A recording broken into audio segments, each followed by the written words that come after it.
This entire military is one cohesive, dedicated force.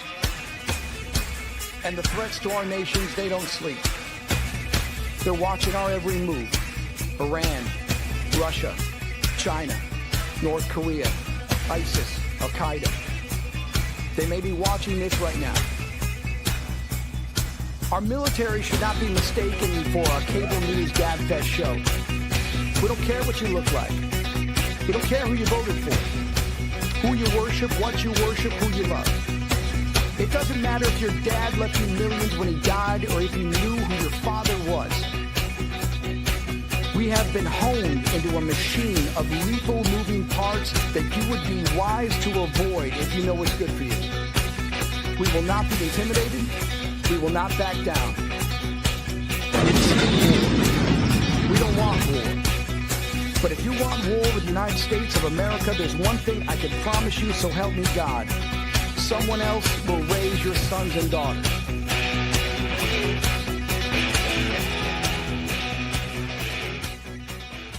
Opinions expressed in this program are those of the speakers and do not necessarily reflect the views or positions of any entities they represent.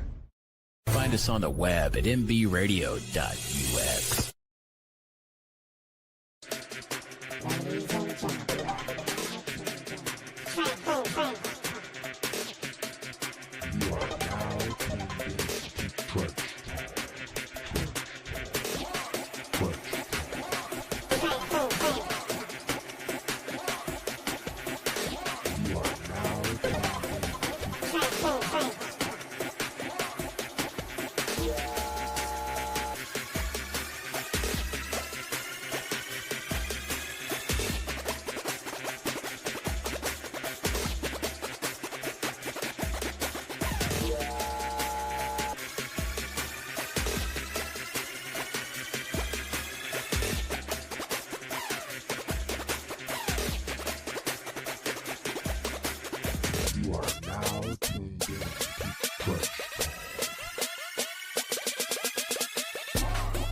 All right. Good evening and welcome to another episode of Trench Talk. You can't hear me? You can hear me? You can hear me? Okay. Thank you. All right. Good afternoon. Welcome to another episode of Trench Talk. This is Ferran Dozier, retired Army Sergeant First Class. Welcome you to another episode of Trench Talk here on MBR platform. I want to say thank you for tuning and listening in today. Always have a very important and spectacular show for you here on the Military Broadcast Radio Network. Make sure you go to the website, mbradio.us. Also, you can download the app. This station is giving veterans a voice like myself, although I'm not new at this broadcasting world, but for some of us like myself, I found my voice in internet radio back in 2009, and literally in the midst of my depression and anxiety. That blog talk show kept me alive because I was living into those episodes at the same time thinking my life was over from my experience of sickle cell trait exertion with rhabdomyolysis, which ended my career. However, this platform became a passion because I found that it's not just about sickle cell trait or sports, but that others could come here and share their stories and share their experiences. And what that did for me is created this space that I could stay connected to my veteran community. One thing that we miss as veterans is that camaraderie.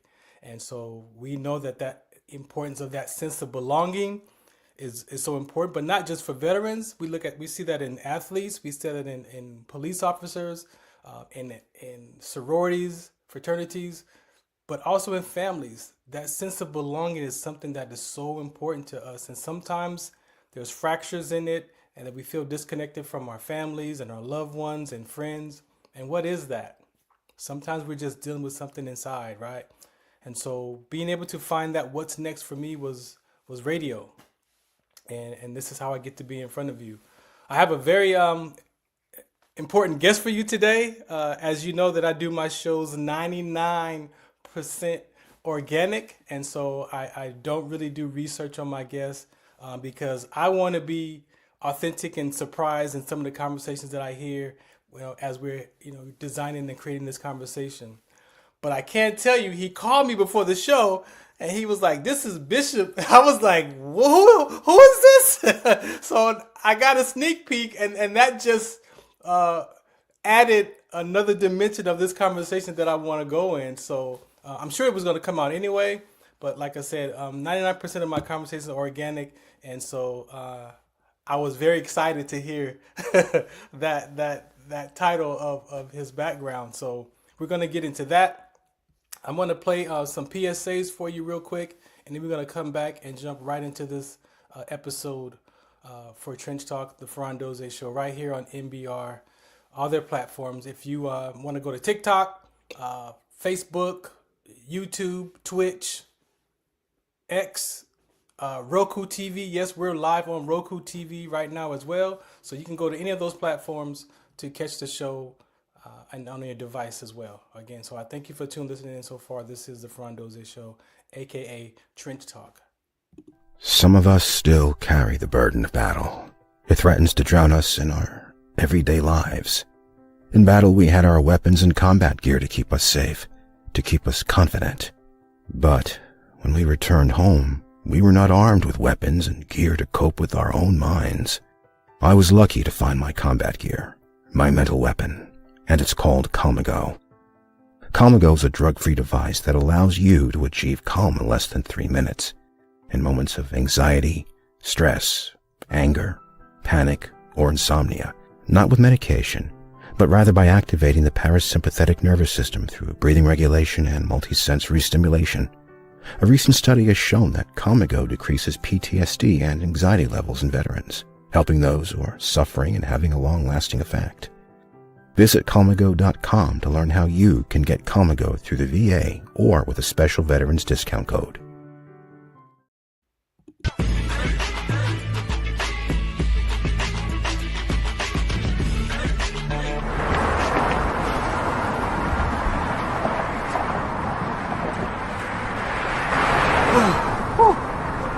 Hey, what's up, man? How you doing? I'm blessed, my brother. How you doing? I'm good, man. I'm good. Hey, did you see the game last night? Oh, that was a good game. But did you see the shot? I lost money from that shot. Oh, too, man, that shot was cold, I man. hated it, but it was good. Damn. What's in those jeans?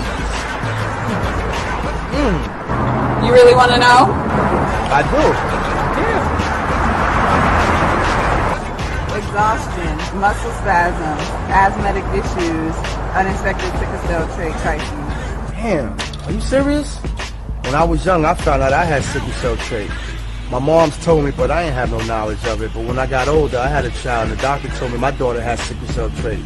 You know the facts that both parents have sickle cell trait? There's a 50% chance the child may have the trait, and 25% chance the child may have the disease. Hey, that's what's the count. Do you know that 2.5 million people in the United States have sickle cell trait, 300 million people globally? I didn't find out I had sickle cell trait until I was in the Army, 10 years. Next thing you know, I had a sickle cell trait exertion site. Sickle cell? I thought that was a black gene or something. Nah, man, the Latin community is number 2. 1 out of 36,000 babies are being born with sickle cell disease. You could be Caucasian, Mediterranean, European. You gotta know your bloodline, man. There is an inherited gene in our community that has been forgotten. The name is sickle cell trait. WDCONSCT, also known as What's the Count, is out to bring awareness, education, and prevention to people all over the globe. Want more information? Call us now at 323-215-5384 or visit www.wdconsct.org.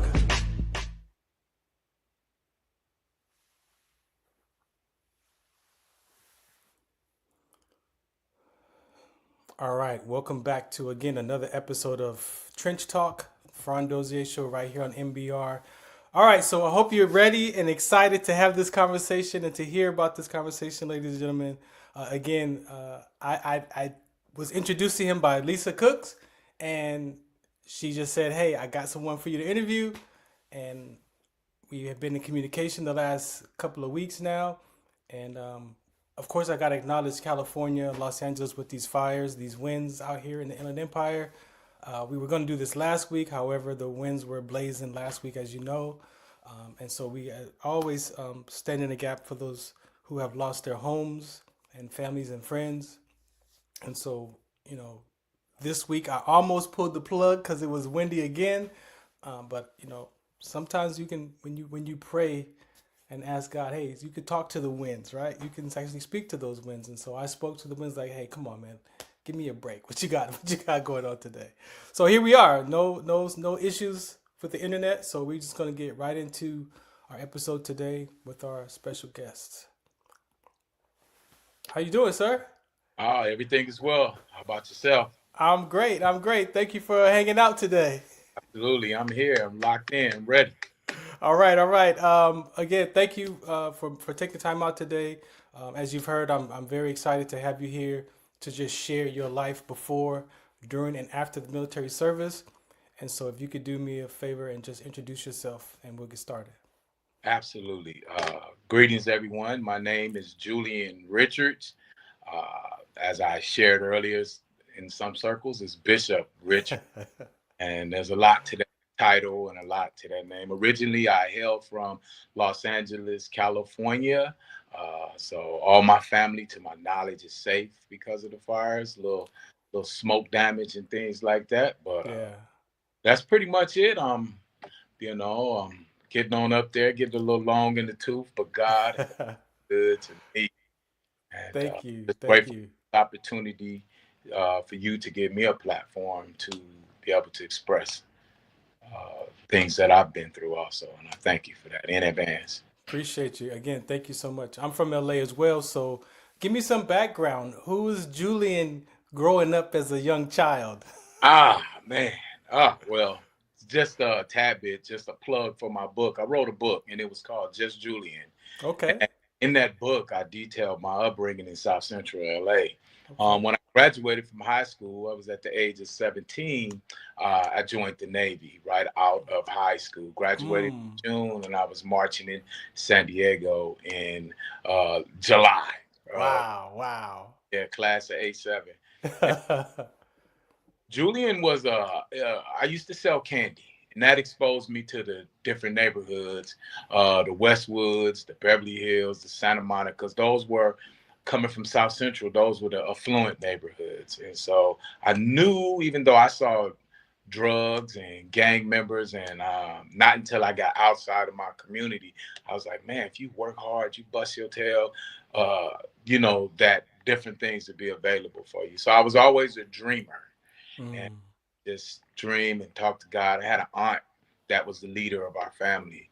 And my aunt used to take me to church with her. So I had conversations with God growing up, like, protect me. Everybody in my neighborhood said, don't join the military, don't go. But I was determined at a young age. And so that's the young me. When I was in junior high. Hold on. Let's go back. We talked. You said some key points there, so I don't want to just glaze over that. Of course, people have their perceptions of LA. And when they think about LA, they think about all, like you mentioned, the crime, the gangsters and all that. How did, growing up in school, in your school ages, like, how did you maintain or manage that or stay away from that? Like, what was going on in that part of LA that you grew up in?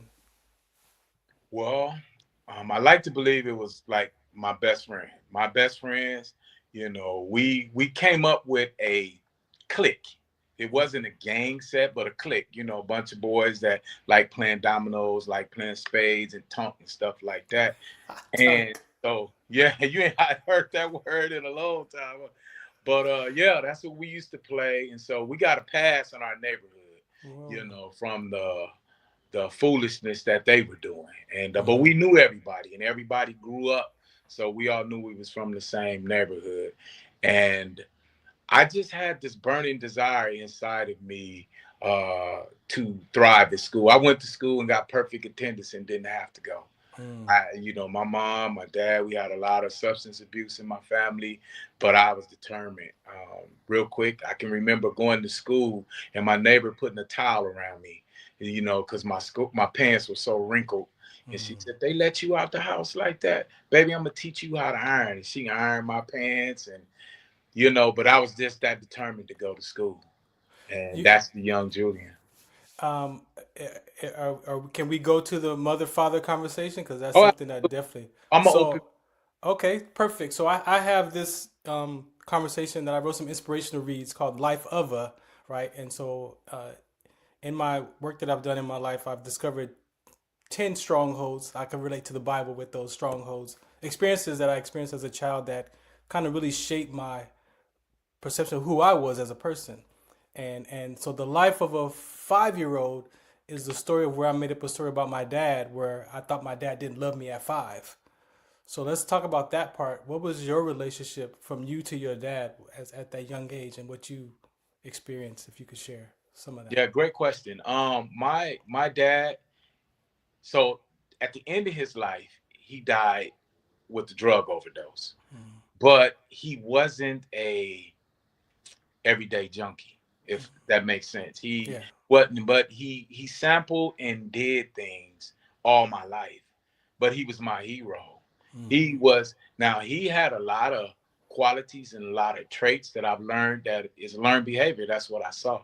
How I treat women, how I used to talk to women. But he was my guy. And and at the end of the day, you can't choose your parents, right?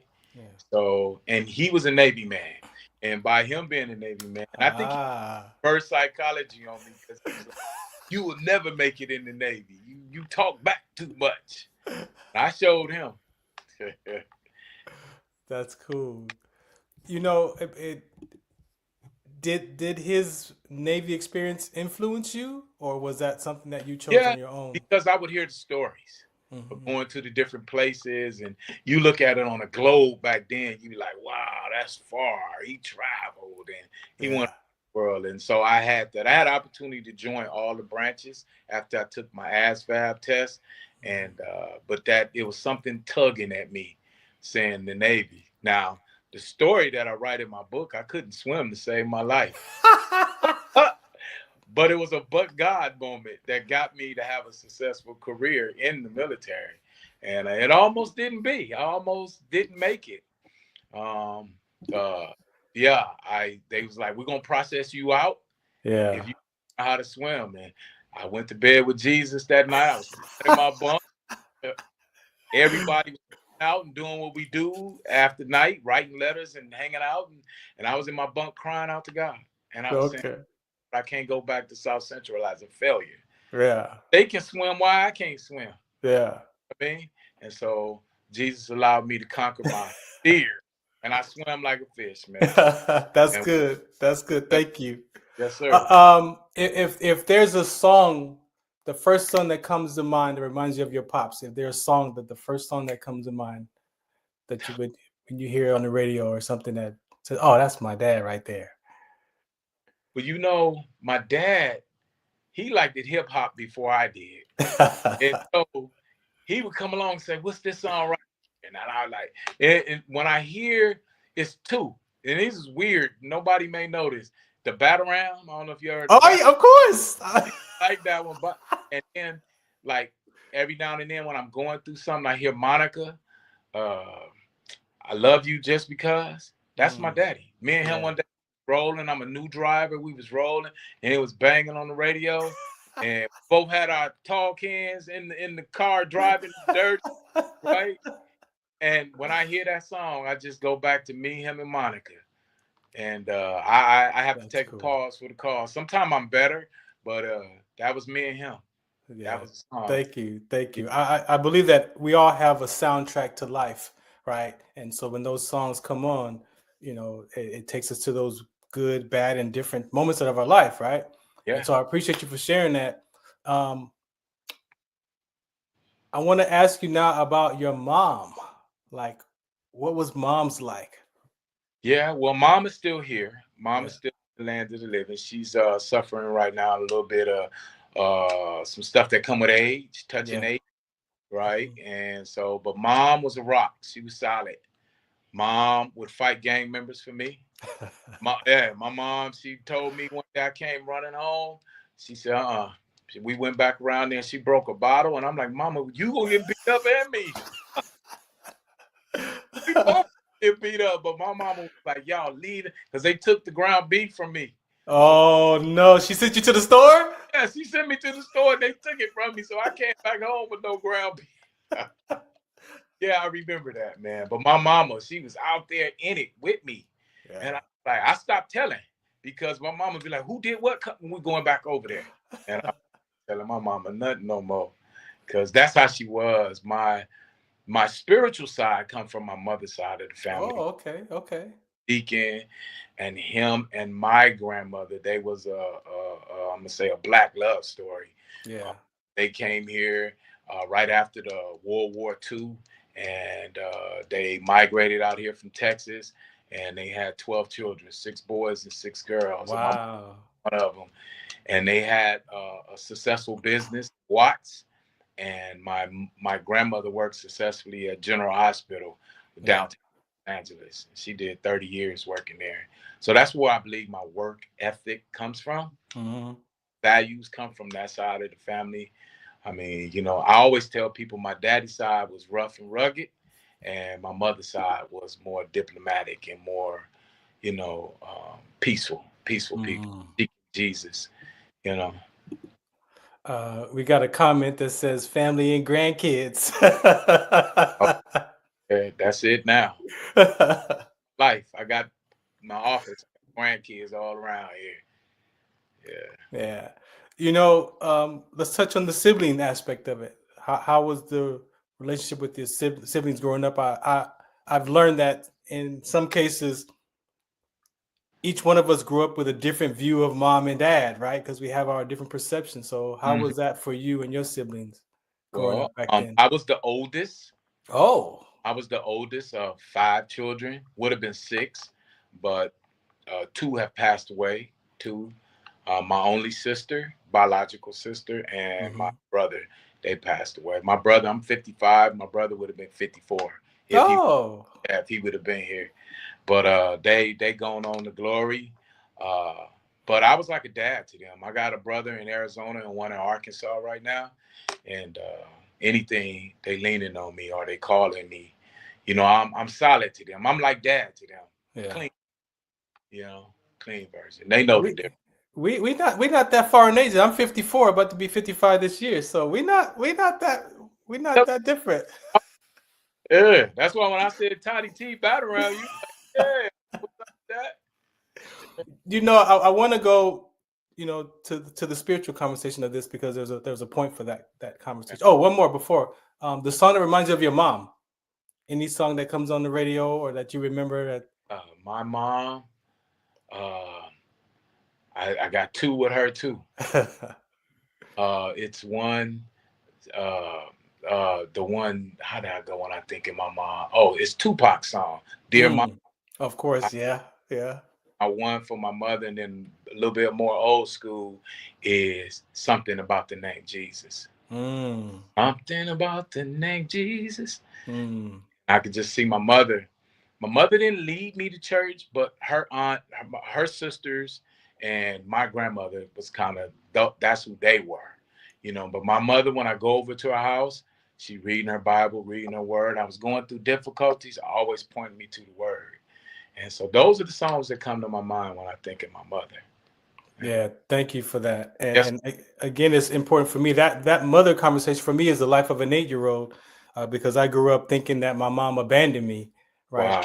As a latchkey kid in 1978, right, walking to school, and it was a transition. It was a transition because I grew up with my grandparents from 2 to 8, and so me being moved from my grandparents' house to this new apartment with nobody there, like there's a whole thing that we deal with, right? And so they called us latchkey kids back then.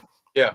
And so I had made the story rang in my head for like it happened yesterday. And it wasn't until 40 years old that I was doing the work around that and started to discover these 10 things that was going on in my life in my past And that was one of the stories of standing at that door with my mom with my backpack on. And she says, you know, here's the keys to the apartment. I'm leaving you. When you get home, lock the door. Don't go outside. Don't turn the TV. Don't turn the oven on. Don't cook. Blah blah blah. Yeah. And all I heard was, "I'm leaving you." Wow. And the pain in my gut that I felt. Yeah. And then that transition that we're learning about now is I made it mean that my mom, I can't trust my mom, right? And now I got to be responsible for this key, right? Yeah. And then I walked to school. Wow. And so not knowing, you know, as a child, none of that psychological, mental aspect of it, you know, we didn't have that back then. And so it wasn't until 40. So I lived 35 years that my dad didn't love me, and then 32 years that my mom abandoned me. And so you can imagine, we'll talk about that later. Okay. When we get into the word of how those shape our life and who we become to survive life in those mental aspects. And so being able to go back in time and unravel those stories and realize that, hey, they did the best they could with what they had. And I went to both of my parents to ask them to forgive me for my behavior of how I treated them. And that led to, even why I do talks now, is because I'm learning, getting back into church, you know, honor our father and mother, but also obey your parents. And I want to know if you could speak toward that from the spiritual aspect, because I believe that the parents are the two most important people in our life. And when those disconnections are broken, we turn to our peers for love and acceptance in that elementary to middle school transition, looking for our identity and all that from our peers. And when that gets broken, then who are we? And then we are susceptible to gangs and drugs and all these different things in our environment, right? So is there something that you can speak to that? Because I stand on Malachi 4, 5, and 6 about returning the hearts of our children back to our parents and the hearts of our parents back to our children, and also in Luke 1:17 as well. And I believe that if we did that work around reconciliation and forgiveness around our parents, I believe I know for a fact, my whole world opened up to get my life back and take responsibility of my behaviors, and then to even begin to love myself in the same way that I love my neighbor. So is there anything of that I shared that you could speak to from the spiritual aspect for people to connect with? Oh, absolutely. And I say this, like, as you probably heard the term, pulling back the onion, so to speak. Mm-hmm. Because as you're talking, I feel your pain. Mm-hmm. And so now, as we're talking about your pain and I'm addressing my pain, and this is what we've learned as veterans, that we need a safe place to land. Yes. Safe place to be vulnerable. Yes. I mean, I probably see me as Superman, able to, you know, do a whole lot of things. But the reality of it is that when you go back to your upbringing, all of us in so many ways have experienced a lot of traumatic, like you said, latchkey kids. People wouldn't even think about letting an 8-year-old kid, right? Or, you know what I mean? When I see certain things, but to go back to your question, and I'm thinking about Galatians, the 6th chapter, right? Mm-hmm. And it tells us to. So this is in my church, I try to do like what Jesus did, and Jesus gives a lot of parables or analogies or examples for us to get it. Many years I sat in church, I see the pastor get real sweaty, and I kind of go out like, it was like the Charlie Brown, like the Peanuts. I didn't get it, right? And I'm like, whoa, what was that all about? So when I came along, I said, I want to be more of a teacher. Yeah. Because it doesn't make sense if I'm doing a whole lot of screaming and you like, what the brother screaming about? Yes. I'm like, I could have been doing 20 years in the pen, but God saved me, you know what I'm saying?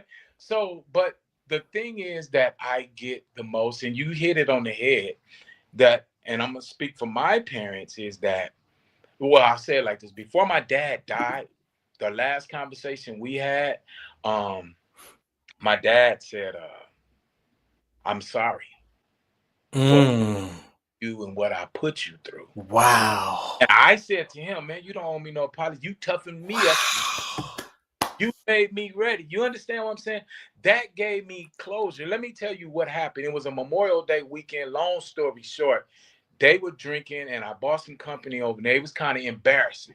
So I was like, let's go. My friends were like, man, we ain't even eat the ribs yet. I was like, let's go. Right? But normally I get so upset at them, I keep going. But I'm going to say it was the Holy Spirit had me go back over there. So I drove back over there, pulled up, plus I wanted a plate. So I pulled over there, and I got there, and they were sitting down watching TV like they do on their movie night. And I sat in the middle of them like a little kid again.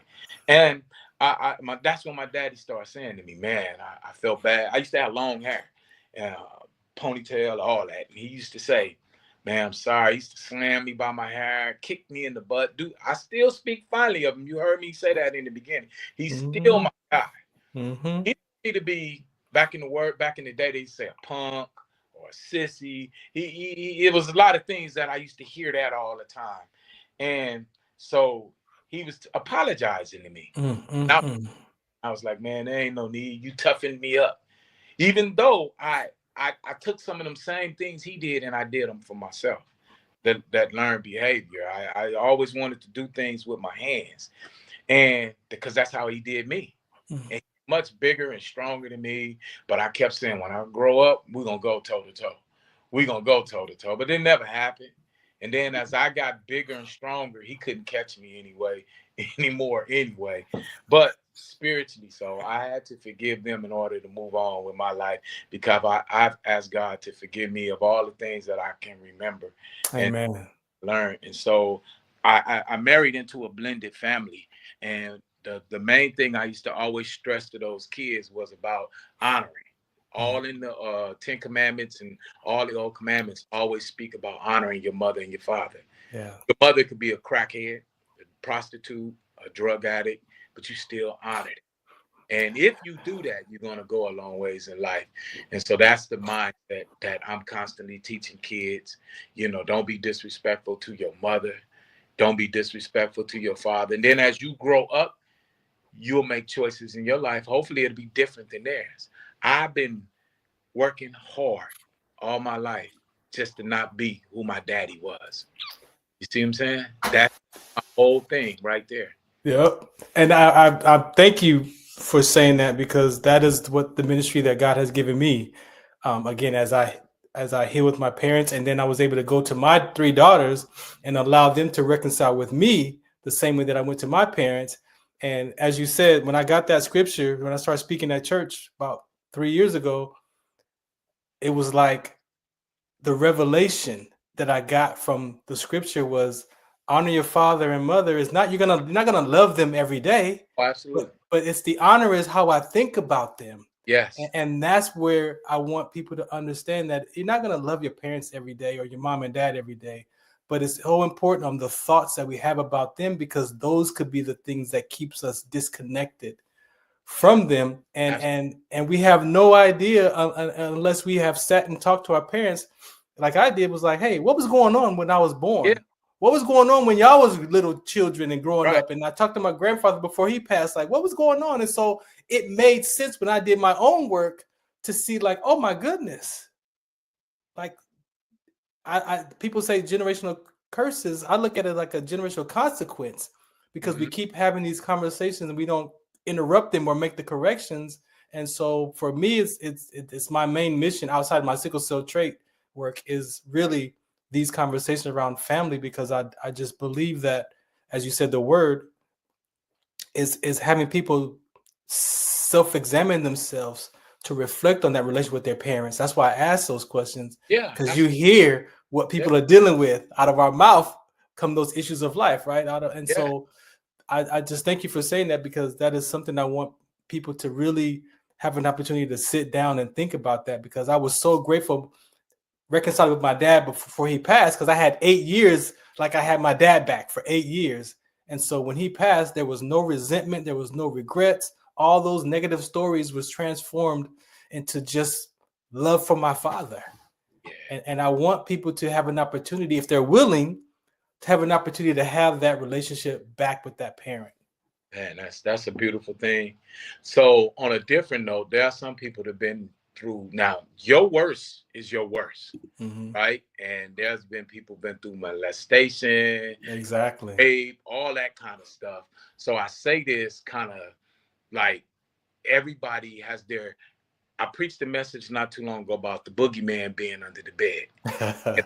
And now you look, finally you got courage to look and you realize that he wasn't there, but that doesn't mean you wasn't afraid, right? So some things never come to pass, right? Some things never, you don't go through it. But my dad, man, and you said it a few moments ago, and my dad and my mom, they did the best they could for me. Yeah. I made some bad choices. I made some bad decisions, but that's not a fault on them. Yeah. No, it's not. Because at the end of the day, every tub has to sit on his own bottom. Every man has to be, it's from the hood I'm from. Yeah, we had raggedy books. We had teachers didn't really care about us. I could probably tell you about 10 teachers, but it was one that took it liking and told me, he said, Julian, you're going to be somebody. Now, you say something I rarely discuss with anybody, and I haven't heard it. I had a half brother. He died of sickle cells. Right? Died of sickle cell. And he came to see, we've been estranged all his life. He was the child on the side, right? And I learned about him as a teenager. So my sister who passed away, she got us all together. I seen him when we was little. His name is Trayvon. He passed away. But I have a trait. Now, I've seen in your PSA that in the PSA, especially professional athletes, it affects them different. Yes. But I'm so determined to not let it hinder me. If you see me out on the basketball court, I mean, I'll take my timeout break, and I'm going to drink my Gatorade. Oh, my gosh. I'm mindful of that. And so I was told that at an early age. So what? When I courted my first wife, this is my second marriage that I'm on. Yeah. And so my first wife, I was like, hey, we making children. You got the sickle cell trait. And she was like, no, I don't have the trait, so. Wow. This is why I don't do research, because this is not planned. This is all unraveling right here live and this conversation. So. But it's God's doing. Yes, exactly. Fires happened, the internet service and all of that, but we get to have this opportunity, and I hope it's somebody that tunes in or play this back later can get something from this. Yeah. The last piece I want to touch on before we take this station identification break, is that sibling love, right? And we know that the English language has a definition of love with so many. Oh yeah, absolutely. 10 definitions underneath it, right? But what I learned also when I was reconciling with my siblings was that Storge love, right? And so that Storge love comes with a sense of obligation too, right? So sometimes as siblings, we have to be able to go past that obligation to create that friendship love. Because sometimes even as siblings, we're disconnected, right? And so that was something that I learned when I learned that I took responsibility to start to reconnect with my sisters, because we have different dads, same mom. But it was when I learned that, it was like, oh, that's what's missing. And someone has to be that big, that person to say, hey, I'm going to be the one to have this gathering, to create this space for us to get closer. Like, you grew up in the same house, but we're not that friendship experience sometimes is not there. And so is there anything you want to speak to that part of relationships with our families, as far as So with my family, again, because I'm the oldest, kind of, I'm not gonna say make people do stuff, but I do it with love. Like, come on, this is what we're doing. Yeah. And fall in line, with that. And if I had other people here telling you, they'd say, yeah, your brothers, they have nothing but mad respect for you. Yeah. But it's because I put in the work and I do that. But there was rocky roads. There was time we fell out over things in the past. But as you said, now I always say it like this: I'm dark skinned. So my face been black all my life. So I'm gonna take the egg on my face. Yeah. You understand? And so I'm gonna be the one, because when people fall out, and this, people take it to the grave. I'm dead to me. I'm not dealing with that. Yeah. And I often tell this story about when people reconcile back together. all that time that you miss, you don't get that back. Mm-hmm. So if I'm standing here with egg in my face just to get y'all, because we come from the same people, the same upbringing, and the only one that's happy that we not getting along is the devil. Yep. Stay at each other and mad at each other. And the biggest thing that we can learn to do on this walk is have forgiveness. Mm-hmm. Every day this sun goes up and goes down is a new day for tender mercies, for God's tender mercies to come to us. So I don't care what happened 10, 20 years ago. Now, for those that's been molested and been touched, they need to get the professional help. Yes. You know, and we got to get rid of that type of I don't need counseling. Hey, you do need counseling. No one escapes it. No one escapes it. Yeah. So, but to close out on your question, my siblings, you know, I believe we're all in a good place. We're scattered. You know, we're not in the same place, and we're all on group text right now. Oh, clear. One to our mother, and so, you know, I'm just trying to do the best I can with that, but it hurts. When you see your parent declining before you, that's a hurtful thing. But I gotta bear this cross. I have to. Yeah. Thank you. Yes, sir. Thank you so much. Again, I appreciate you for setting the foundation for this conversation, because it's so important for people to hear these conversations and have an opportunity. A friend of mine said, 10 seconds of your confidence could save somebody's life just by sharing an experience or just listening to them based off of what they could be dealing with. So again, thank you for sharing your story with us. And we're going to play these PSAs and come back, and then we're going to get into if you played any sports, and what led you to the signing up in the military of the Navy. So sounds good. Thank you so much. Yes, sir. You're welcome. All right. This is Ferran Dozier right here on Trench Talk. Again, thanks for listening in. We're going to come right back and get into some more dialogue right here on the Ferran Dozier Show, Trench Talk. Introducing LT Defense Tactical Gear, your ultimate solution for top-notch protection and performance in the field. Our armor bundles provide unmatched safety and comfort, while our battle belts and holsters ensure quick and easy access to your gear. Stay prepared for any situation with our high-quality medical supplies, designed to keep you ready for action at all times. Looking to enhance your skills?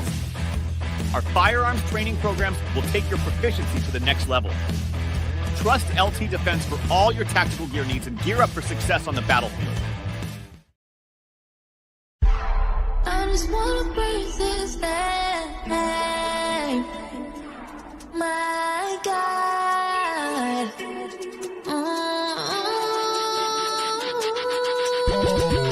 Lift His name up high, dedicate this life, give Him all we got.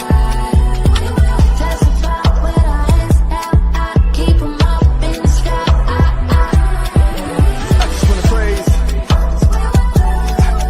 I just wanna praise. I just wanna praise. I just wanna praise. I made it up out of the city, avoided the hate and the gritty. Me and my little brother, my lovely mother tried to make it easy, but we was some knuckles though. We used to let them knuckles throw. We used to let them chuckles go when we thought about the places we would go. Yeah, lights off. Yeah, no, really. Lights off. Yeah, no money. Lights off. Under the candlelight. Tune in to the Ferran Dozier Show on KCA Radio 106.5 FM, 1050 AM. Also streaming from the KCARadio.com website on Sunday nights at 8 p.m. Pacific Time. Brought to you by Sports Collective TV, Sports Collective Radio, and Sports Collective Media. We got the Heme Factor, we got In the Zone, and we got Fourth Down and the 20-second Timeout Sports segment. All for you right here on the Ferran Dozier Show on KCA Radio 106.5 FM, 1050 AM. Also streaming from the KCARadio.com website with my guest hosts Robert Lamar and Coach Will. Catch us on Sports Collective Media on Instagram and Facebook. And make sure you watch us Sunday nights at 8 p.m. on KCA Radio 106.5 FM, 1050 AM. Also streaming from the KCARadio.com website. Music, talk, sports, and so much more. The Ferran Dozier Show.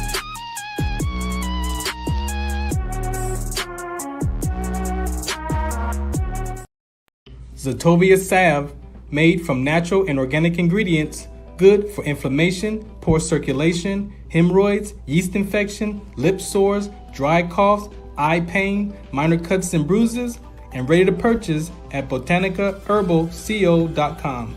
BOTANICAHERBALCO.com. botanicaherbalco.com. All right, welcome back to the Front Dozier Show, also known as Trench Talk US. Yes, you can catch me on Lit Live, GH3 Gospel Hip Hop, on Saturdays at 7 p.m. and Sundays at 5 p.m. This week's episode is dropping. Oh my goodness, I had a great conversation with a music artist, myself and One Way TK, had Brother Valentine on there. Man, it was not even an interview, really. He was more preaching than anything.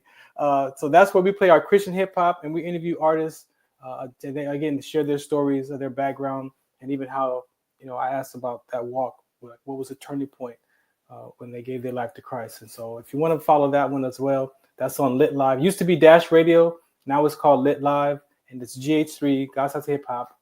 And you can catch us over there. The Revolution Radio Show is that broadcast over there. All right, let's get back to this conversation, because this whole sickle cell trait talk, man. The Air Force found my trait. I didn't know I was a carrier. I have a cousin, Nigel, with sickle cell disease on my dad's side. So I remember growing up with him being sick and, hanging out like that. But I never really had any problems that I didn't realize until after I collapsed and had some complications. And like I said, retired from the military medically. And doing my research, I've had pain in my left arm since my mom would say 2 years old. I remember being 5 and waking up as a child and my arm aching real bad. And my grandmother hold me over the sink and running warm water over my arm. The only thing that soothed the pain. 1975, they take me to the doctor. Oh, he's 5. It's growing pains. Well, like I said, I'm about to be 55 and I still have that same arm pain that I've had my whole life. And so in the research that we found that some people have sickle cell trait can have pain crisis similar to sickle cell disease, fatigue, dehydration. As you mentioned, playing basketball, football, it seems to exasperate more to causing athletes to have sudden death. Yes. We've had all athletes have and can be affected by that. Even people just going to the gym, hanging out and exercising. We're going to Denver, Colorado, where the air is thin. Yes. We have complications. So that is what God showed me after I was in this space of my life is over and had suicide ideation. And it was like, I'm out of here. I might as well just, nobody cares. Who's going to miss me? God showed me that sickle cell trait gene he gave me in my mother's womb to deliver this message. And so that was my what's next out of my transition out of the service, right? And then even going back to the biblical context of it, that we're born with these afflictions, and sometimes we're born with those afflictions, or sometimes you can watch too much CNN and TV could cause afflictions, or environment can cause afflictions. But learning that my trait was something that God gave me, I knew why I was born. Like the military career was just the basic to get me to where I was gonna be for Christ. And so for you to say that and share that, it's like I don't even know if Lisa knew that or what, but I had no idea that this conversation even was in your space like that. So and I know the Navy tests for it, the Air Force, the Marines, but the Army before 2020, they were only tested for anemia. So you could join the service with the trait, but you can't join with the type of sickle cell disease or anemia. Right. But so the Army but now I'm not saying I'm responsible for it, but we've pushed a lot of conversations. So now they actually took a look at it, the Army, and now they're retesting all their soldiers and testing the new recruits for sickle cell trait to identify them, because they have been collapsing and dying and having complications. Right. So that is the reconciliation and forgiveness is my 1, and then the sickle cell trait is my number 2. So I'm just shocked by your knowledge of that. So thank you. Absolutely. And thank you for what you do, and just in what you're saying as far as other people being tested for it now. That's a beautiful thing.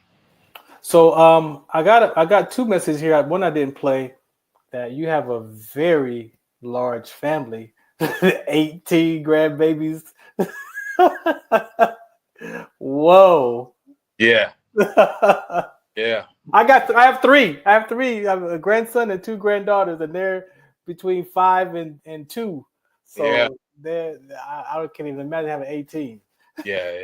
It's a beautiful thing to have them all around you, to love on you. And I soak up every moment. Yeah. Them. I get emotional just thinking about it because I was a father. I've been a lot of things. A pastor. I've been a sailor. But I think that one pawpaw, that just melts me, man. That just does something for me, man. And I've asked God to give me time to take care of myself, to eat right and all that, to see them grow up. Yes. You know, I want to be the longest living grandfather on the planet, you know? Man, you say that as again with my whole just being delivered from all this stuff in the past, and then having my dad pass away 2 weeks before my grandson was born. It was like I even questioned God, like, how much time I got? You know, like, am I gonna live long enough? Like this and that. And I was like, man, God, I don't want to live like this, man. Like so I had to find my peace, another level of peace in death for myself that give me peace. And so I just went to God with it, and he just showed me that, hey, your dad taught you how to live a sinless life, sin less, right?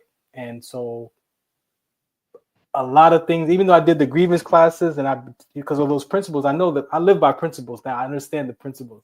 And so knowing that those grief principles help, manage that loss of my father. But like you said, when I held my grandson, it was like, it's all yours, man. Like the house, the money, the cars, it's all yours. Yeah. It's all yours. You can have it all. Yeah. I didn't read a book on being a parent when I was coming up. I did what they did. Yeah. What I was taught, right? Yeah.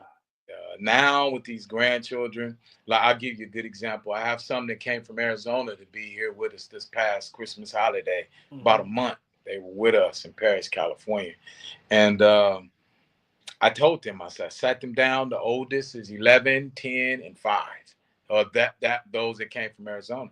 I said, listen, Pawpaw is going to teach. There's no whoopings. We're not going to have see this big, I used to call it bus driver belt because I used to drive buses for the city of LA.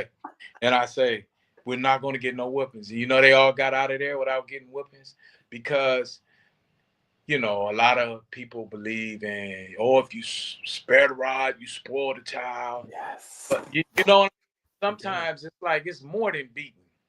Because I tell you now, I'm here, but I'm saying almost every whooping I got, it was unjustified. It was uncalled. But, some of those whoopings, I couldn't go out. I could see my friends on their skateboards and playing and stuff, and I was on a punishment or whatever. So I things that they were trying to teach me, and they didn't want me being in prison on death row somewhere or already dead in a grave. Yeah. So I understand curfew. I understand why we got to do what we got to do. My little grandson is 5. He want to ask why to everything. Yeah. Why? Just stick your ATM in the machine and dude, you gotta have money there. You're gonna learn that at some point. Just take the card like my mom has and put it in there and get some money out. Dude, it don't work like that. That money is to keep these lights on. That right there is for the you'll get that. You're gonna learn. You're gonna learn. You're gonna learn. No, it's beautiful you say that. Again, I teach emotional intelligence in LA Unified and soon to be in Palmdale. And again, it goes back to a lot of us, our parents grew up in that time where children will be seen and not heard. So you don't get no voice. You're a child. You don't get no say so. But the other side of that is you want that child to be connected to you. You want that child to see you mess up. You want to go to that child because we do disappoint our children. We do make mistakes. And sometimes that child needs to recognize that you're my dad or mom, but they're not perfect either. And allowing them to share what they're dealing with. And if they call me out on my stuff, hey, you know what? You're right. I was being the jerk that day. And so I acknowledge that. Right. But we don't realize that what that does is that keeps that child connected to you. And you may not have to whoop them because, again, if you honor your father and mother, my mentor says he never whooped his sons because he asked him, why didn't I have to spank you? And he said they told him, Dad, when my friends went to go try to do something, steal candy or whatever, I thought about what is my mom and dad going to say? And they was like, I'm not going to mess that up between you and me. So it was like, that's that honor of how I think about my parent. And if we cultivate that, I really believe, Bishop, that is something that if we brought attention to that and help people rediscover that, our families would come together on a whole nother level and our societies would change. Oh yeah, I believe that. I really believe that. All right. Thank you for letting me share that. Yeah, absolutely. One more comment here is he's a baller. Oh, that's my guy. That's my guy. So what's up with the baller stat? Did you play sports in high school at all? I did, but because I had to work, you know, I tell my wife I've been taking care of family since I was a teenager. I had to take care of me, my mom, and my sister when my dad wasn't there. Yeah. So I believe I had a promising career in baseball. Oh. Man, and yeah, it's a long story with that, but baseball, basketball, and football, and like that guy that just commented. He's a sergeant first class here in the United States Army. That's what I work for now. I work for the Army. Really? Yeah. I'm S4. You familiar? No. Yeah. I got a lot of friends. They act like they like me. I was in a quartermaster. I did supply too. Oh, okay. Yeah, we just got 2 SFCs here. 92 Alphas and Yankees. Yeah. Yeah, I was a Yankee. Yeah, I'm a civilian. One of my MOSs. I'm just civilian, just riding it in with them. We just Come on. IG inspection. We just no, I hated those. Woo. Yeah. I mean, if I turn this stuff I don't miss. That's what I don't miss. I'm glad it's over. That's why I'm just sitting here chilling. I'm glad it's over. We did the back brief. Everything's good. Got 100%. We knocked it out the park. Come on. But yeah, it was the teamwork that made the dream work. So, but even now, several of us from the battalion here, we meet out at a park in Temecula, and we got a little captain that's balling. He bought all the young folks. I mean, Stroke can get down. They good. Yeah. Got a couple 55-year-olds out there, man, and I still let them know, man. That jump shot ain't faded yet. I got threes coming from overseas. I don't know, but yeah, that's cool. They keep me young. These boys, they good men, and they doing well in their careers and well on their way. No doubt. I picked up a ABA basketball team. And so I'm the owner of the Ventura County Orcas and soon to be coming the Riverside County Mavericks. Okay. And so that my chasing hoop dream now, since I can't exercise from my military injuries. Yeah, right. Is now I'm connected to these players that I picked up. Okay. And so you coaching or you just? I'm the owner. And pretty much I got a coach and I got a GM. So I'm in the mix a little bit. I'm trying to get away from it and let them do their thing, but it's the first season. So, I got to make sure everything is running right. Yeah, exactly. Big 3. Yeah. So the ABA's got about 150 teams across the country. And so I have one active team right now. And that really is a ministry because I prayed to God on how can I do this work and again, help men develop. Right. And so having these, 19 players, you hear all the dynamics of what's going on in their life. Oh, absolutely. And as veterans, as military veterans, on my sports show, we talk, athletes are no different. When that jersey comes off or when that uniform comes off and you're lost, it's like, who am I outside of that jersey? And so my deal was, who was I outside of that uniform? That's right. So the relatedness is there. And so just helping them, those are willing, to listen and help develop. But that's really why I purchased the team.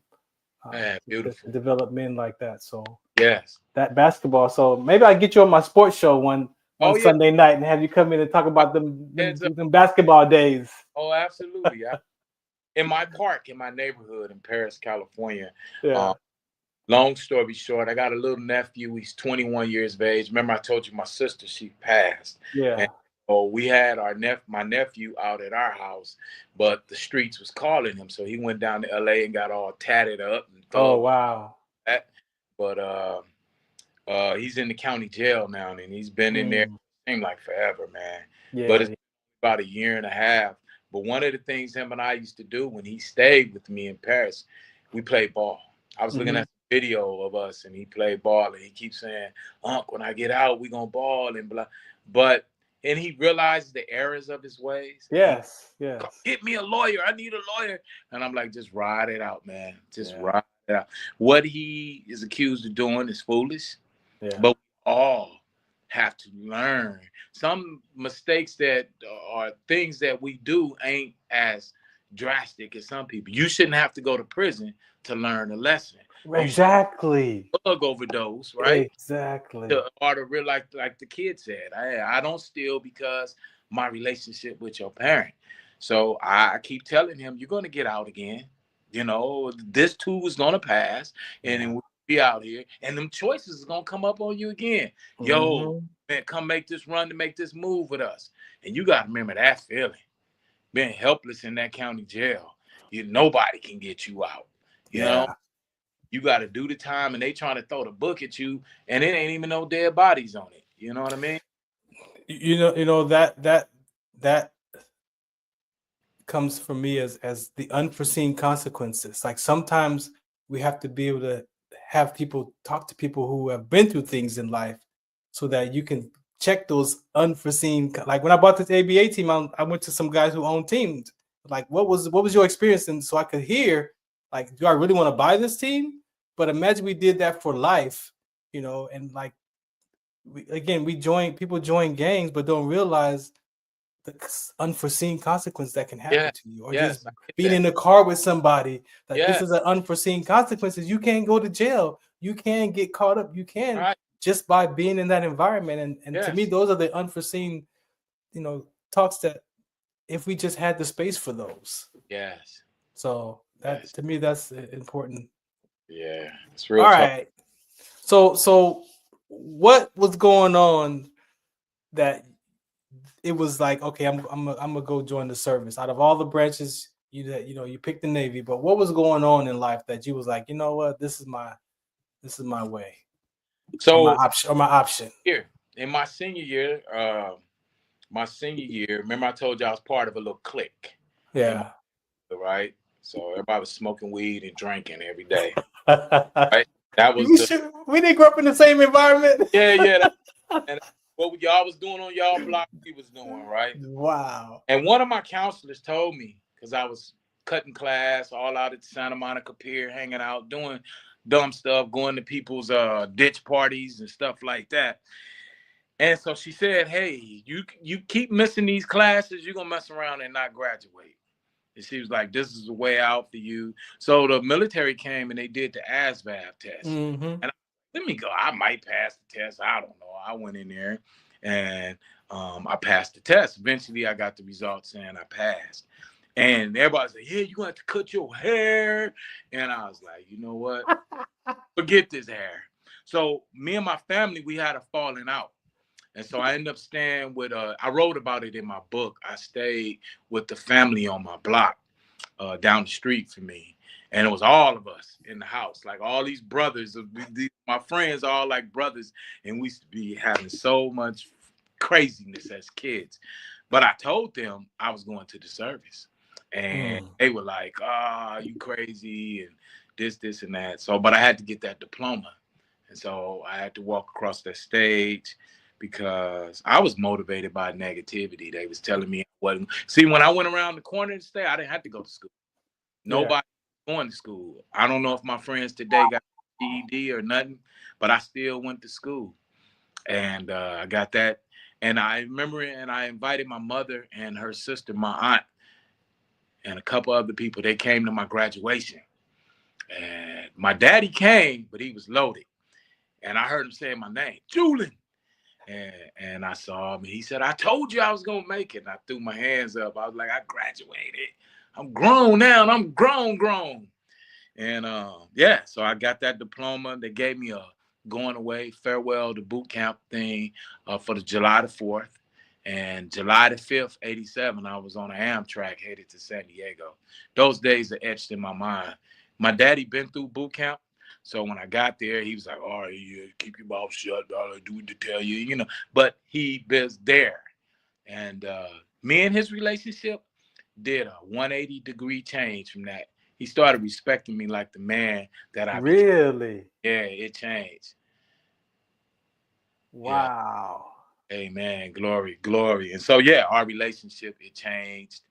And, yeah, it just became better. We had that in common. Yeah, you had that in common, that relatedness. He only did 3 years. He got an honorable discharge. And I was like, my first contract was up. I re-enlisted. Yeah. You know, I'm like, whatever you do, I'm going to do. He got out of E4. I got out of E5. You know, and yeah. So let's talk about some of that process. You know, the transition from your environment to that basic training. Like, what was that like? Was it a culture shock for you, or was your environment prepared you for it? It was a culture shock for the simple fact that when I stayed at home, when I was at home, my mother did everything. I could just throw laundry on the ground and she'd take care of it. I didn't have to make up no bed. I didn't have to do nothing. I'm gone. Go wherever I had to go. So when I got to boot camp, that was like, hey, you standing by this mess right here? You know, I had to tuck them sheets in, had to pull them blankets right, had to fold them towels. And I was like, man, I sure miss my mama. I just put the dirty clothes on the floor. She coming in, scoop it up. So that was the culture. And then, you know, on a different note, using the restroom with 75 other men. I never really, like in junior high. Right? Hey, I just go funky. You know what I mean? Yeah. So that was the main thing. And somebody told me, one of them one of them company commanders said, your mama ain't here, boy. But I had a fire burning inside of me, like I'm not gonna quit. Yeah. I can't quit. And I had a hard time running. I used to play sports and stuff. So my senior year, I signed up for cross country. Cross country allowed me to run distance. And I still got good legs today where I can run at a slow pace. I ain't gonna burn nothing down with no speed, but I can, you know, and just do it. And I still do that. I did it since this new year started. I started lightly jogging again. No kidding. Lightly. I'm just doing work up a little lather, a little sweat, and that's pretty much it. Just trying to be healthy. Go to the VA every 6 months, get checked out, make sure everything right, keep it pushing. What would you say your most memorable experience in the Navy for yourself? Like when you sit back and think about, like, man, that was a good time. In my deployments, my deployments, and I'll give you a good example. Two things. One, I had a stomach problem. I don't know what it was, cramp or something. It was hurting real bad. And we were having Bible study and prayer groups. And so when we went to Desert Shield, Desert Storm, that's when guys got serious. It wasn't no playing cards, none of that. Dudes was sick. And at night, we had this guy called the religious petty officer would come on and say a prayer. Now. And I was like, oh, this for real. This for real. And he scriptures. But my friend, he said, man, you mind? I'm going to pray for you. He said, I know you want to go to sick bay. I said, yeah, I can't breathe. I'm having a hard time breathing. And he said, just trust me. I'm going to pray over me. And he prayed over me. And I was like, thank you, bro. And I was sitting there. And he said, you ain't going to have to go to sick bay. And I was like, yeah, I'm going to go in the morning. But in the morning, I didn't have that pain no more. Wow. I got to thinking like, man, and I became good friends, and I became his godfather to one of his children. We lost contact over the years, but I always say because of that. And then this other dude I was hanging around with, he was my 1 and 2, right? Everywhere you saw me, we was getting into mischievous things together, and he found Christ. So when he found Christ, I was like, man, what you doing? People, right? And so finally, one day, I went down there, and they all stood, all these men down there, they started clapping. They said, wow. Came out and we've been praying for you. Your friend loved you so much, he wants you to get saved. Wow. And that saved in a ship storeroom. What? And and my life and literally has been different. Even when I tried to go back to wilding out and tried to go back to that, I couldn't. Wow. And go there and stay there like that's where I belong. Right. Life. I was the guy in the club, and people was like, "You don't belong here." Wow. You a reverend? I was like, "Oh man, I ain't no reverend. I'm a drunk." You know what I mean? But yeah. So, wow. So that took place in the Navy. Yeah, that all took place in the Navy, man. Wow. You got me going down memory lane. Hey, well, that's where we going, man. That's where we going. Yeah. Today, looking back, so today, looking back at your career, what would you tell a young teenager or someone who's, that you come across that says, "Hey, I'm interested in joining the military"? What would be your conversation to that young woman or male? Yeah. You gotta want it. And if you want it, the branches, I'm gonna just say all the military. The military is good to its men and women now. I see it firsthand here. I have never met so many career-minded 20-year people automatically going to 20 in year 2. They're like, I'm going all the way. Yeah. Like, wow, we always talked about getting out. I got an EOS date. So if that's what you want to do, if this is what you want to do, then I'm a firm believer that the military is a good route to take. If you put me in a group full of young men and women right now, because that's the route that I took. And I know, because I'm seeing how my stepson just bought a house 10 years in, living in Hemet, California. And I'm seeing how my other stepson is doing well because of the military. Now, it's not for everybody. Right. I mean, because somebody going to tell you what to do and where to go. Now, you can get a little rank and you're going to be able to tell people. Right. But it's a pecking order to this thing. But I'm pro-military. Yeah. I got into a little disagreement with someone not too long ago. It was like, how could you be patriotic and all this and all that? I said, you know what? My plight here with the African Americans, however I got here. Mm-hmm. God. But God, you know what? We're gonna have some good talks. We're gonna have some good talks offline, because I got a whole conversation that the Holy Spirit gave me about the Moses and the Israelites and that transition, and how I believe our African community still deals with some of that we carry, and that I wasn't in that. I wasn't in that environment, so I have no problem with none of that. I acknowledge it. Oh yeah. But I don't have, and my grandparents was in that environment. Yeah. So, but for me, like the Israelites, they that 40-year walk, that next generation came in, and they were able to go into the promised land. But I can imagine going into the promised land with all that Egypt in your mind and your heart, when you got to go to that new environment and you got to create everything from scratch, and you complaining about where you came from. Like, that was like, it made sense to me. Why God didn't allow that to happen, because of their hearts was still in Egypt. And so I believe that our conversation is still kind of like that today. Absolutely. So the biggest thing, and it's not to get too deep off into a Deuteronomy, right? Deuteronomy 8, it speaks of blessings and curses. And I believe that all people are cursed if they do the first 14 scriptures. Because those are the curses that are on the people. And then he talks about the blessings. And it's today, you and I and those that are like us will live the life of a blessed life if we do things right. So, I mean, it's right there. It's there for us. And, you just, each day that I get older, I believe it comes with a level of maturity. And just like, Lord, I accept. Like I said, I couldn't pick the Cosby. I wouldn't want the Cosby. Now, I don't want him to be my dad anyway. But I remember I used to watch 8 is Enough.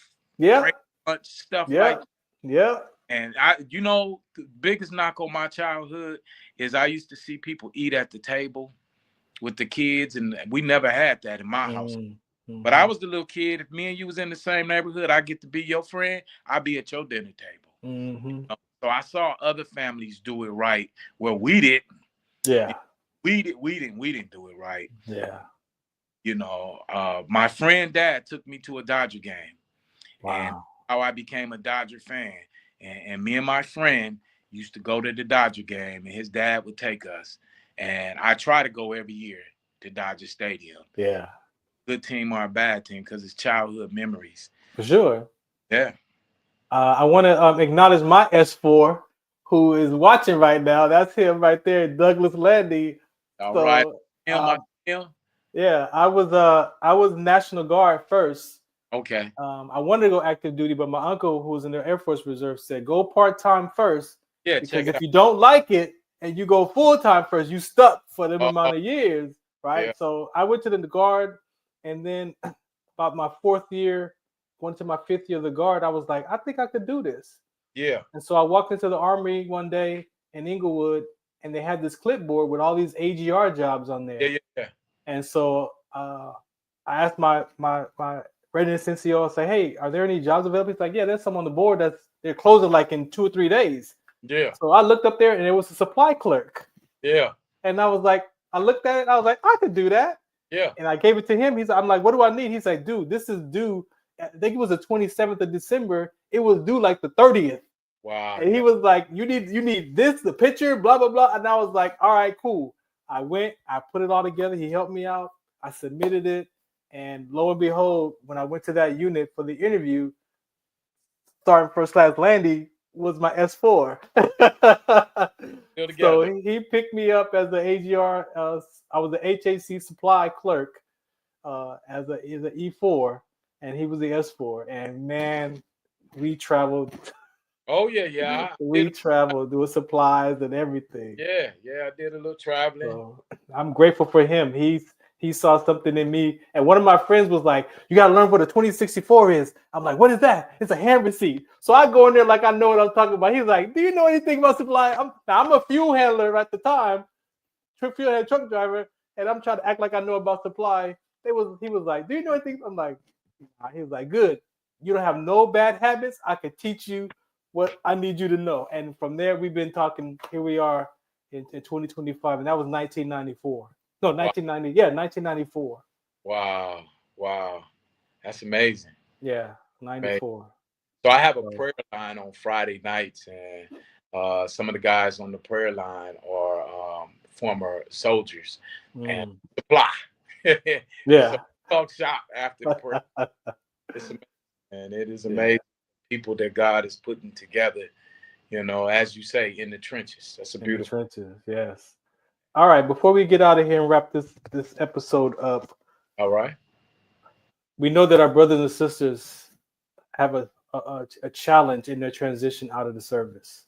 Yes. I've interviewed a lot of my brothers and sisters that was homeless when they joined the service, did their 8-year career, whatever amount of years, got out of the service and went right back to the mindset that they had before they joined, back to being homeless and having all these different challenges. As I open up the show, one of the main things is that camaraderie. Again, that sense of belonging that we think we didn't get from our environment, we get it from the military, all of it. It feeds all of the positive and the negative, that we experience. And then for myself, when that order came down that I was going to receive a medical retirement, I had made it mean my life is over. And my subconscious mind started collecting all the evidence of why my life is over. My marriage failed. My car broke down. It was just collecting evidence of why my life was over. And having the ideations of those anxiety and depression and all of that, as I shared, that what's next. We believe that helping that soldier define or find out what that what's next is. For you, what was that transition coming out of the Navy? Well, thinking about, what was next for you. Yeah. So then being transparent, right? Being like 100% honest. When I got out the service, I was I was 4-0, everything, high marks in everything. And I originally got out the service to join LAPD. I wanted to be a different kind of officer in my community. Remember I said I was a Dodger fan, and I remember one year the cops gave me some Dodger baseball cards. Remember having them up on my wall, and every time we would see the cops, we'd be like, "Hey, you got some of them cards?" Oh, wow. Did they pass out cards back then? Huh? Did they pass out baseball cards back then? Yeah, when I was a kid. I think I remember that. Yeah. I think I remember that. Go ahead. Cards and put them up on my wall, and wow. I wanted to be a cop to help people, but being transparent.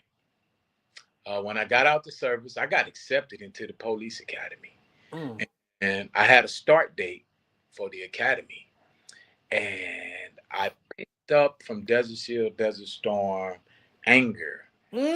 Picked up anger, and it cost me 6 months of my life where I had to do time. Oh my gosh. And while I was doing time, and being all God's honest, a veteran came to me, and I had my head down. He said, "Bro, I know you in a bad predicament right now."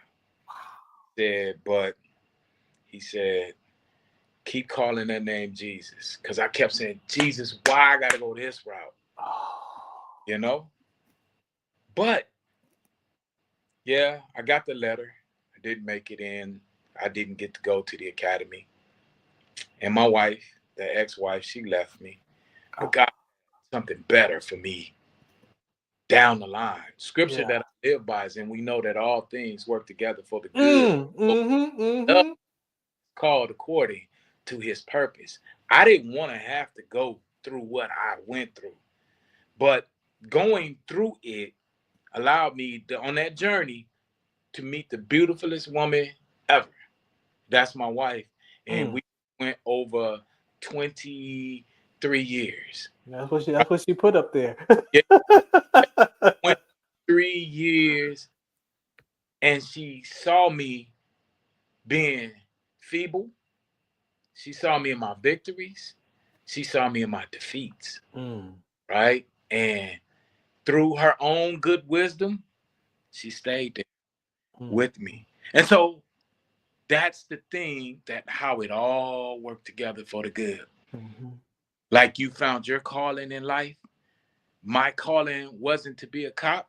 It was to be a gospel preacher.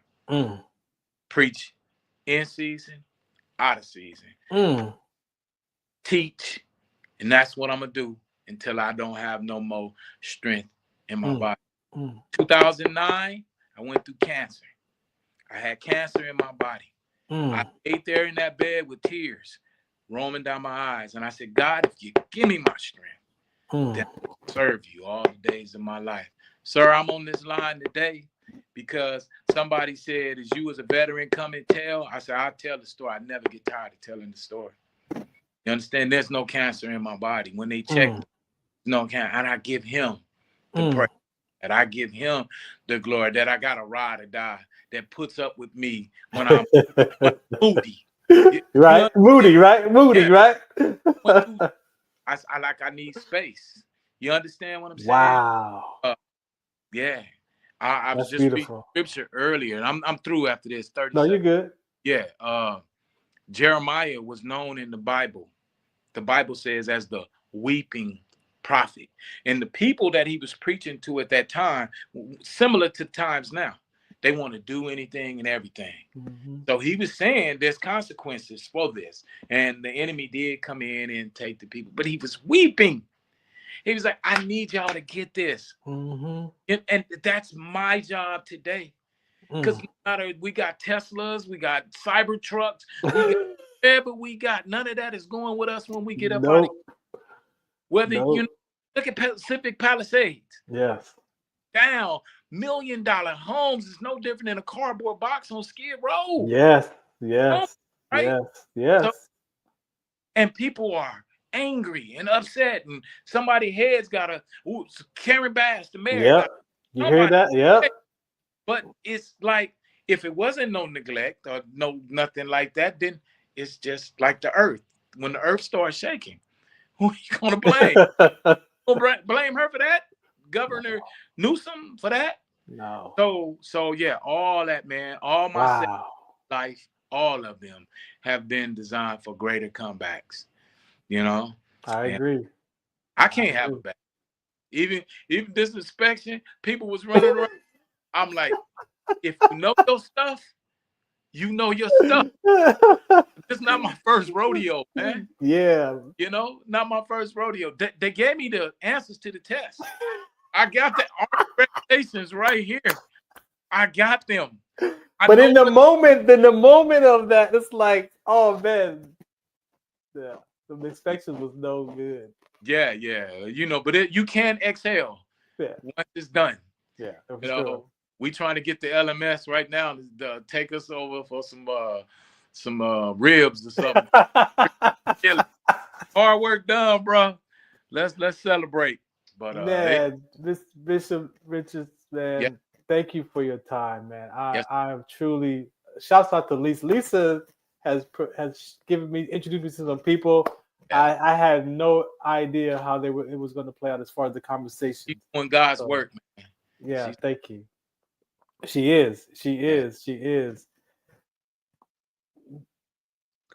What do you want to say? I want to say everybody under the sound of my voice need to know Jesus as their personal savior. You need to know that if he did it for me, he could do it for you. You know what I mean? God is so good. I say that sometimes with tears in my eyes, sometimes pain breathing in my body, in my back. But God is so good. And so that's my life. That's the life that I'm living in. I would pray that something that was said on this time that we were online, to say, you know what, whether you reach out to me, reach out to somebody on this line, or to have that personal relationship. Amen. Our Lord and Savior Jesus Christ. That's what I would say. I have nothing else to add to that. There's a comment from your wife that said that takes a loving God and his people and walking in obedience to God. That was from a conversation we was having earlier. Amen. Again, thank you for your time, sir. I like I said, I'm so honored to have you here. I look forward to talking to you outside of these conversations. Absolutely. Here on the line. Then we can do it. Yeah, for sure. Thank you. Yes, you're more than welcome. God bless you. God bless you. I appreciate you so much. Thank you. Thank you. All right. This is, another episode of Trench Talk. Shouts out to Douglas Landing, man. I appreciate you for tuning in all the way from the ATL out that way. And for all those of you, again, who stayed in for this 90-minute segment of Trench Talk, I hope that you are been able to take something away. If you want to be a guest, you're more than welcome to message me. Again, at Ferran Dozier on Facebook, Twitter, Instagram, all the social media platforms. You can find me there. Again, at ferrand.com if you want to find out more information about the stuff that I'm up to in the community. My sickle cell trait talk is, of course, at wdconsct.org. And again, everything is pretty much there on those two websites of what I'm up to. You can find me there. We'll be figuring out next week's guest. I do my shows about week to week. Again, so I will be looking for another guest next week to have a conversation. Or if I end up having a discussion, I've got something to talk about on my own, I will do that as well. But again, I want to play this last piece. It's about 4 minutes. This is called, well, he's a Korean era veteran. And in April, he'll be 91. And in the he graduated UCLA in 1957 and was on this healing path from his own life, as you'll see in this video. And I've been working with him the last 8 years. And he has his own curriculum. He's been teaching mindfulness in the 60s before there was therapy sessions and group therapy. He was doing these conversations back then. And so I just want to acknowledge him for allowing me to be a part of his curriculum. I have utilized it already in the LA Unified School District. Some of these conversations I share here, but I want for our veterans, my contribution am I relating this to veteran suicide and now even youth suicide, right? So I just want you to listen to this PSA and then we'll get out of here. This is Trench Talk for Ron Dozier. Shout us out. The most compelling social need of humans is to belong. All four of my grandparents were born slaves. My father's father, he was 7 years old and sold away from everything and everybody he knew. He never again saw any member of his family. My father, he was born in 1884. His mother had died in childbirth, and he raised himself from age 8. The sheriff came with his posse, took my father and my oldest brother and beat them. My father died with scars on his back from that beating. If the sheriff puts you in jail in a Jim Crow South, where do you turn to seek justice? I loved school. It became a source of me finding myself. When I graduated from UCLA in 1957 and was never even able to get an interview, no Jews, no Negroes, no Hispanics, no Orientals need apply. Now what do I do? Boy, you add color to our faculty. That's all we're interested in.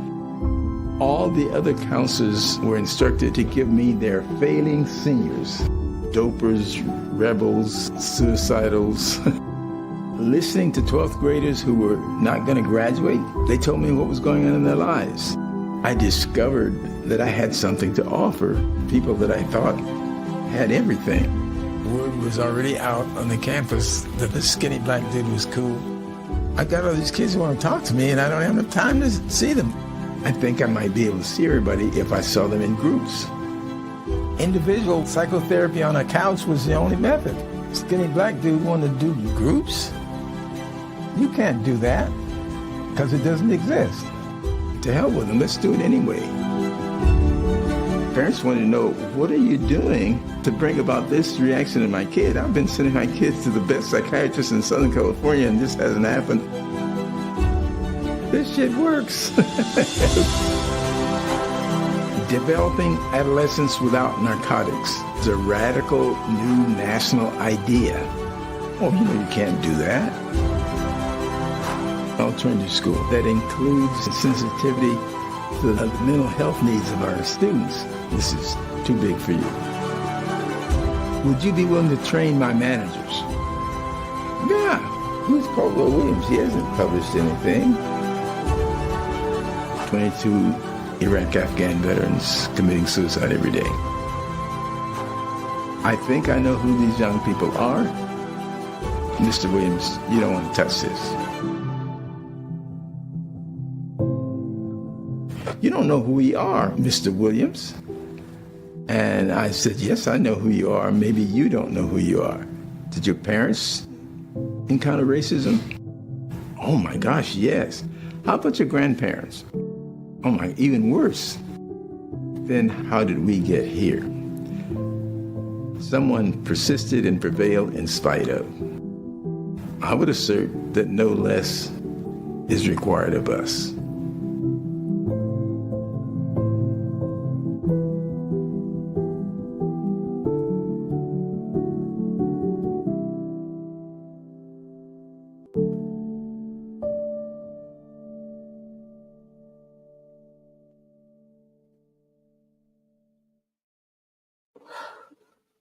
So I met Caldwell in 2018. I was invited to interview a World War II veteran, and it was a home in Inglewood, but it was for homeless veterans. And he was there in the corner.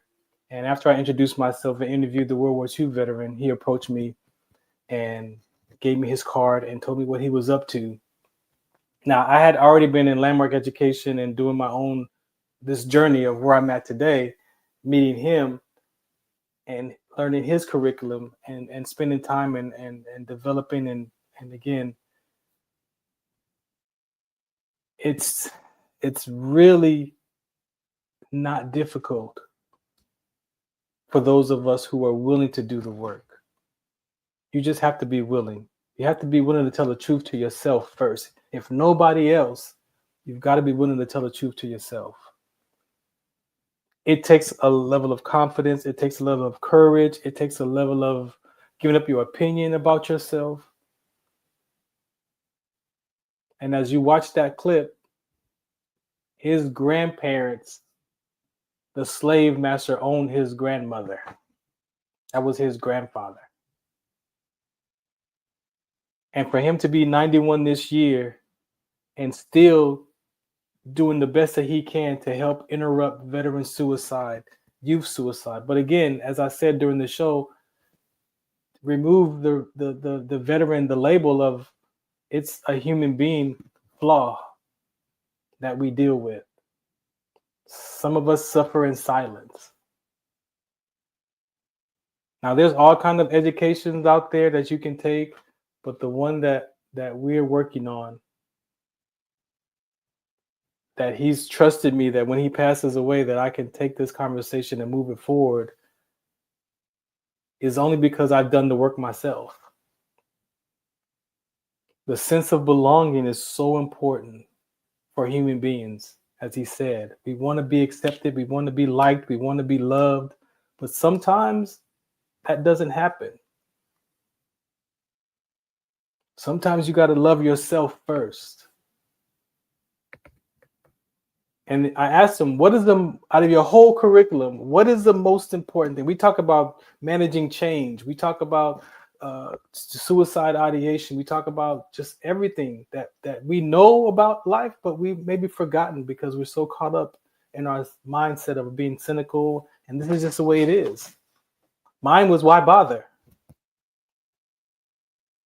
After looking at hope mixed with hopelessness and despair and disappointment in myself, like, man, you messed up again. Like, how you do that again? Like, all of that. I can't make another decision or a choice because I don't want the outcome I can't control. Like, all of that. And when you get to a level of despair, mine was, why bother? Why bother staying alive? Why bother? Who cares? But then I asked him, what is the most important thing about your curriculum? And it's very simple. Is speaking without offending and listening without defending. Because communication is harmonious. Communication is not me waiting to respond to what you're saying because I'm already thinking about the next thing I want to say. No, it's me listening to you, listen to your tone, recreating what you said. And if I don't say it right, then you get to tell me, no, this is what I mean. But sometimes we do speak and we offend because sometimes we care so much about one another that we don't want to see people suffer. I don't want to see you suffer. So I might say something, but sometimes you got to ask permission to speak in people's life. Sometimes people just want to be heard and not fixed. So how do we have communication that's harmonious? I got to be able to remove myself from that conversation and then listen to you. And not make it mean something about me. And sometimes when people speak to us on the other side of that, they're speaking to that hurt and that pain, and you don't have a right to speak to that. And so we get defensive. So now I'm defending myself from what you said to me, even though it might be true about me. But you don't get to point that out. I didn't give you permission to talk about me. How do you know what I'm dealing with? You can't speak to that. And so now we're defensive. Maybe because I'm not good enough, I'm not worth it, I'm not smart enough, I'm not this. Whatever those I'm nots that we carry silently, that you talk to yourself when your mouth is closed, but you're talking to yourself, that voice is not you. That is not you. So we say, everybody says, thank you for your service. Thank you for your service. Thank you for your service. And we appreciate that. I say, thank you for paying your taxes. Because I'm retired. So thank you for paying your taxes. But if you really want to help, if you really are interested, and you can relate to these transitions from elementary to middle school, where you're looking for your identity and you're no longer really talking to your parents anymore, and you're not talking to your dad anymore, or whoever that person is that's raising you, that you feel like they don't understand you or don't hear you. That transition from elementary to middle school, we all experienced it. We're looking for that identity. Mine became basketball. I made friends through basketball, and my identity was as such. And then it transitioned to being a soldier. So sometimes, not for all, but for some of us, that emotional strain, the fracture of integrity, the how we talk to ourselves, the I'm not, it's hard for people to honor their word to themselves, let alone honor my word to you. If I can't even honor my word to myself, why would I put the pressure onto you? I don't understand me, so why would I put the pressure for you to understand me? But if you relate to me, we can have a whole conversation about stuff. But sometimes as veterans, specifically, that transition out of the service, who am I? Why am I born? We all have these questions. Why am I born? Why am I here? What can I do? What am I supposed to be doing? Why am I, like, where do you go for those answers? Where do you go for those answers? You can go to God. You can go to what you follow. You got to go somewhere. And so that's the work. The basketball team that I have, that's the work. The elementary school students that we teach this to, that's the work. The parents, that's the work. My message at church, that's the work. One every 65 minutes, a veteran takes their life. One every 65 minutes. And we're just here to interrupt some of that. Those that are willing to do the work. You got to be willing. So again, thank you for tuning in today. I'm so blessed by Lisa for introducing me to the bishop. If you want information about the ABA, orchidsaba.com, you can go there and check that out. I think that's all of my stuff there. All right, so we're gonna get out of here. If you want to hit me up at Ferran Dozier on all the platforms, at Ferran Dozier Show on Instagram. More than welcome to be a guest. Thank you for your time today. I really appreciate you.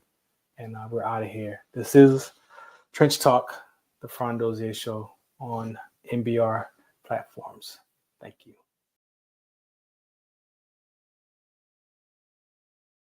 Ladies and gentlemen, thank you for tuning in to Military Broadcast Radio. As we wrap up today's show, we want to remind you that the podcast of today's episode will be available right after we go off the air. So if you missed any part of the show or want to listen again, be sure to check it out. And remember, we're here to support and honor our veterans.